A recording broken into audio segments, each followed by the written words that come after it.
বাংলাদেশ প্রকৌশল বিশ্ববিদ্যালয়ের 2025-26 শিক্ষাবর্ষের স্নাতক ভর্তি পরীক্ষা নিয়ে আগামী সপ্তাহে সিদ্ধান্ত নেওয়া হবে। তবে একাডেমিক কাউন্সিলের সভার তারিখ এখনও চূড়ান্ত করা হয়নি। আগামী সপ্তাহে এই সভা থেকে ভর্তি পরীক্ষার তারিখ সহ বিভিন্ন বিষয়ে সিদ্ধান্ত আসবে।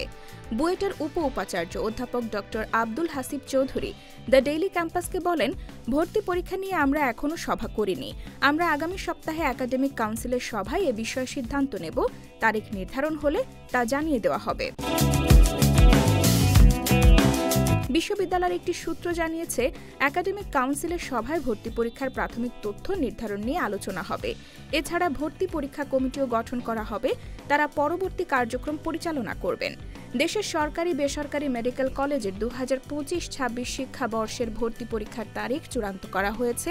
আগামী 12 ডিসেম্বর সারা দেশে একযোগে MBBS ভর্তি পরীক্ষা অনুষ্ঠিত হবে। সোমবার স্বাস্থ্য শিক্ষা ও পরিবার কল্যাণ মন্ত্রণালয়ের অনানুষ্ঠানিক এক সভায় ভর্তি পরীক্ষার তারিখ চূড়ান্ত করা হয়। এছাড়া দেশের সরকারি বেসরকারি ডেন্টাল কলেজের 2025-26 শিক্ষাবর্ষের ডেন্টাল ভর্তি পরীক্ষা 2026 সালের 9 জানুয়ারির মধ্যে আয়োজন করা হতে পারে। মেডিকেল ভর্তি পরীক্ষা শেষ হওয়ার 1 মাসের মধ্যে এ পরীক্ষা আয়োজন করা হবে।